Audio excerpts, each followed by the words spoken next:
जय हिंद प्यारे साथियों, नमस्कार। कैसे हो आप लोग? मैं आशा करता हूं कि आप लोग बहुत अच्छे होंगे और अपने एग्जाम की तैयारी में भी बहुत ही अच्छे से जुटे हुए होंगे। तो साथियों, आज के क्लास में हम लोग रेलवे ग्रुप डी एग्जाम 2026 के लिए टॉप 65 वेरी वेरी इंपॉर्टेंट प्रश्नों को देखने वाले हैं। और साथियों, ये सभी प्रश्न आपके आरआरबी ग्रुप डी एग्जाम के लिए बहुत ज्यादा इंपॉर्टेंट है। तो इस क्लास को बिल्कुल ध्यान से देखिएगा और आज के क्लास में दिए जाने वाले एक एक प्रश्नों को बहुत ही अच्छे से याद कर लीजिएगा।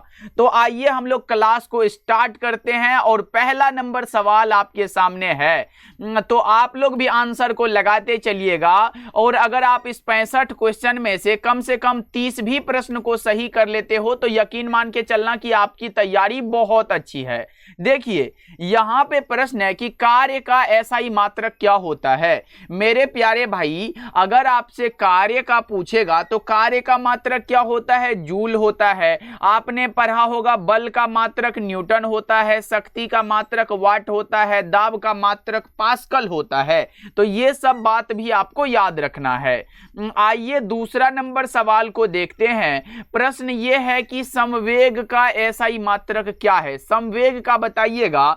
तो संवेग का एसआई मात्रक किलो यहां पे केजी मीटर पर सेकेंड होता है। करेक्ट आंसर आपका ऑप्शन नंबर ए हो जाएगा। याद रखते हुए चलो, एक एक प्रश्नों को याद करते चलो क्लास में ही। देखो, अब यहां पे क्या है कि न्यूटन का प्रथम नियम किससे संबंधित है? तो न्यूटन साहब का जो प्रथम नियम है वो जड़त्व से संबंधित है। 3 नंबर सवाल का जवाब ऑप्शन नंबर ए हो जाएगा।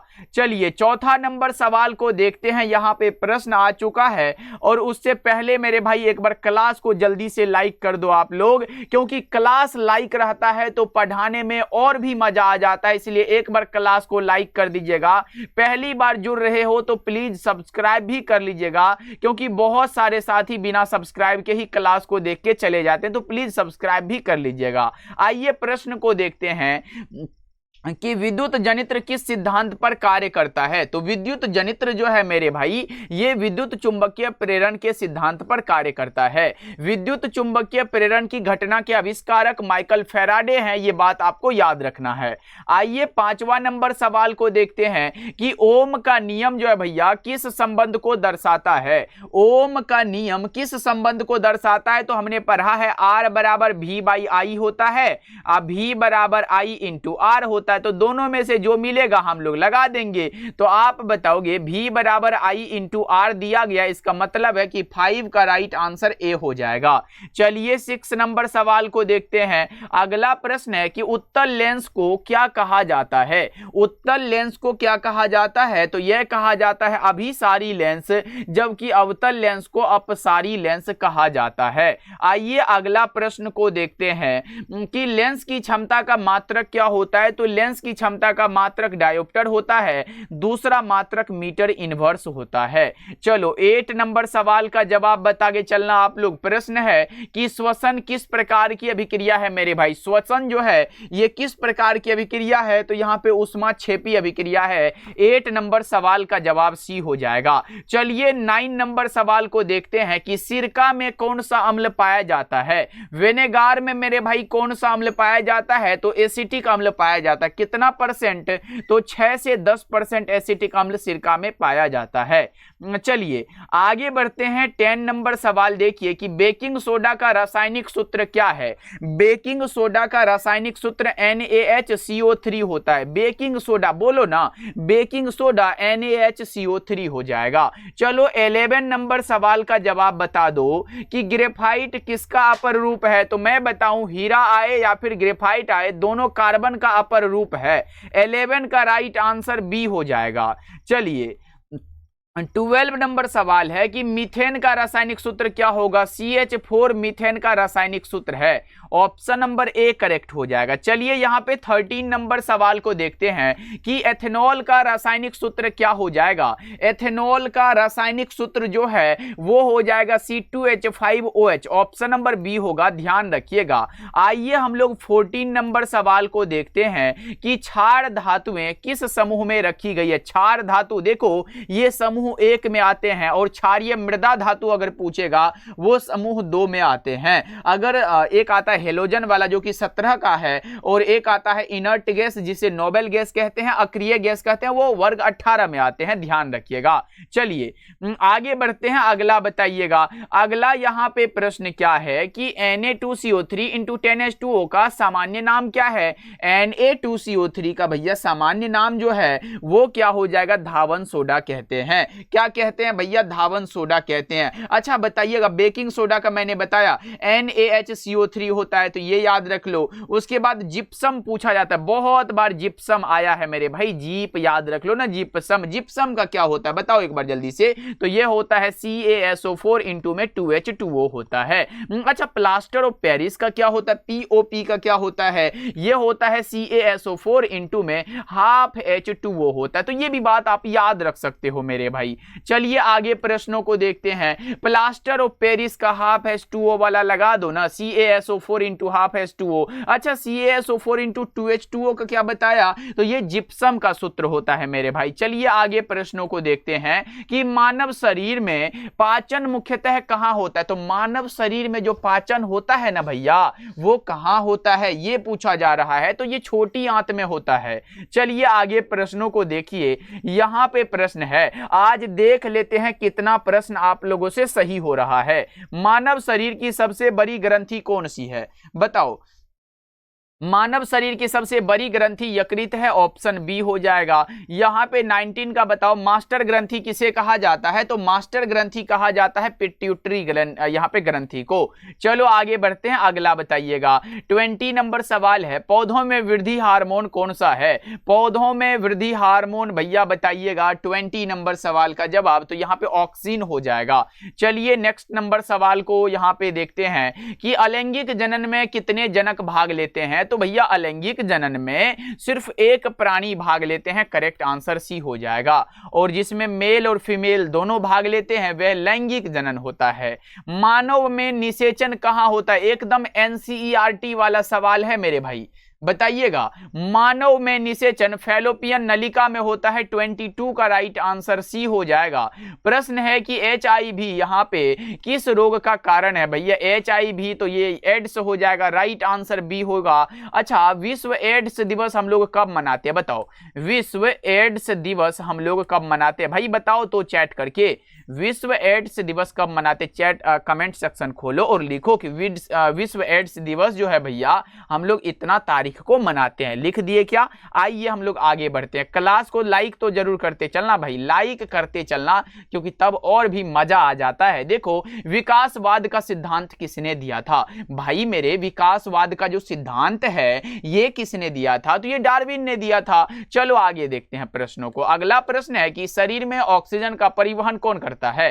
शरीर में ऑक्सीजन का परिवहन कौन करता है? तो ये करता है हीमोग्लोबिन, करेक्ट आंसर सी हो जाएगा। अगला प्रश्न देखिए कि संसाधन क्या है? ऐसे नहीं पढ़े हो क्या भैया? दुनिया में जितना भी चीज है सभी तो संसाधन है। कोई भी काम करते हो भैया संसाधन है, बता दो क्या हो जाएगा। ये कलम से मैं आपको पढ़ा रहा हूं तो ये संसाधन ही तो है, बता दो क्या हो जाएगा इसका राइट आंसर। आप बताओगे वे सभी वस्तुएं जिनका उपयोग मानव करता है भैया, ऑप्शन नंबर सी लगा दो ना, करेक्ट हो जाएगा। चलो हम आगे प्रश्नों को देखते हैं, लगाते हुए चलो सभी प्रश्नों के आंसर को। अगला प्रश्न है कि कोयला किस प्रकार का संसाधन है जिसे हम एक बार यूज कर सकते हैं? वे अनवीकरणीय संसाधन हो जाएगा। चलो आगे प्रश्नों को देखते हैं कि काली मिट्टी किस फसल के लिए प्रसिद्ध है? तो काली मिट्टी कपास की खेती के लिए प्रसिद्ध है। अच्छा काली मिट्टी का दूसरा नाम क्या है? तो रेगुर मिट्टी है मेरे भाई। कौन सा मिट्टी है? रेगुर मिट्टी कहो, मृदा कहो, ध्यान रखिएगा। चलिए आगे प्रश्नों को देखते हैं।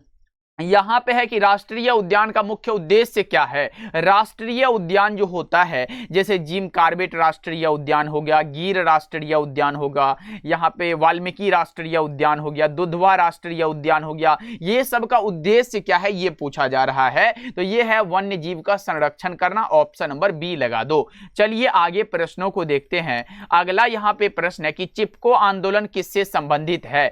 चिपको आंदोलन जो है ये संबंधित है वन के संरक्षण से, याद रखिएगा ऑप्शन बी हो जाएगा। अगला प्रश्न है कि भारत का पहला राष्ट्रीय उद्यान कौन सा है? तो जिम कार्बेट राष्ट्रीय उद्यान जो कि उत्तराखंड राज्य में स्थित है। ओके चलो आगे बढ़ते हैं। अगला बता दो यहाँ पे प्रश्न क्या है। प्रश्न है कि टिहरी बांध किस नदी पर स्थित है। टिहरी बांध जो है ये भागीरथी नदी पर है, ऑप्शन नंबर सी हो जाएगा। चलिए अगला प्रश्न को देखते हैं। अभ्रक का सबसे बड़ा उत्पादक राज्य कौन सा है, बताओ जल्दी से। अभ्रक का सबसे बड़ा उत्पादक राज्य झारखंड हो जाएगा। राइट आंसर आपका बी हो जाएगा। क्या लगा रहे हो आप लोग, बहुत अच्छे। आइए अगला प्रश्न को देखते हैं कि सीमेंट उद्योग का प्रमुख कच्चा माल कौन सा है। सीमेंट उद्योग का प्रमुख कच्चा माल जो है चूना पत्थर हो जाएगा मेरे भाई। चलिए आगे प्रश्नों को देखते हैं। अगला प्रश्न है कि स्वर्णिम चतुर्भुज परियोजना किससे संबंधित है। स्वर्णिम चतुर्भुज परियोजना जो है ये राष्ट्रीय राजमार्ग से संबंधित है, ऑप्शन नंबर सी करेक्ट हो जाएगा। चलो बता दो काली मिट्टी को अन्य किस नाम से जाना जाता है। जस्ट मैंने आपको बताया कि काली मिट्टी का अन्य नाम है रेगुर मिट्टी। राइट आंसर आपका ऑप्शन नंबर ए हो जाएगा। लाइक करते जा रहे हो ना मेरे प्यारे भाई, क्लास को लाइक करते चलो सभी साथी। चलो आगे प्रश्नों को देखते हैं कि भाखड़ा नांगल परियोजना किस नदी पर स्थित है। भाखड़ा नांगल परियोजना जो है ये सतलुज नदी पर है। किस नदी पर मेरे प्यारे भाई, सतलुज नदी पर है। चलो बता दो इटली के एकीकरण का प्रमुख नेता कौन था। इटली के एकीकरण का जो प्रमुख नेता था वो गैरीबाल्डी था। कौन था भैया, गैरीबाल्डी था। ऑप्शन बी लगा दो। यहां पे है कि जर्मनी के एकीकरण का श्रेय किसे दिया जाता है, तो वो दिया जाता है बिस्मार्क को। किसे दिया जाता है, बिस्मार्क को दिया जाता है। चलो बताओ यहां पे प्रश्न क्या है, यंग इटली संगठन की स्थापना किसने की। यंग इटली संगठन की स्थापना जो है मैजनी ने किया था। 40 नंबर सवाल का जवाब ए हो जाएगा। चलो आगे प्रश्नों को देखते हैं कि केसरी समाचार पत्र जो है ये किसने शुरू किया था। केसरी समाचार पत्र मेरे भाई ये शुरू किया था बाल गंगाधर तिलक ने। किसने किया था, बाल गंगाधर तिलक ने शुरू किया था। आइए अगला प्रश्नों को देखते हैं। प्रश्न यहां पे ये है कि लौह पुरुष के नाम से कौन प्रसिद्ध है। लौह पुरुष किसे कहा जाता है भाई मेरे, ये कहा जाता है सरदार वल्लभ भाई पटेल को। चलिए आगे प्रश्नों को देखते हैं। अगला ये प्रश्न आपके सामने है कि भारत को संविधान में क्या कहा गया है, तो अनुच्छेद 1 में पढ़ा होगा भारत राज्यों का संघ है। करेक्ट आंसर आपका बी हो जाएगा। चलो आगे प्रश्नों को देखते हैं। अगला ये प्रश्न आपके सामने है कि नगर पालिकाओं से संबंधित संविधान संशोधन कौन सा है। ये बताइएगा कि नगर पालिकाओं से संबंधित संविधान संशोधन जो है वो कौन सा हो जाएगा, तो यह हो जाएगा 73वां संविधान संशोधन। यहां पे बताइएगा 44 का।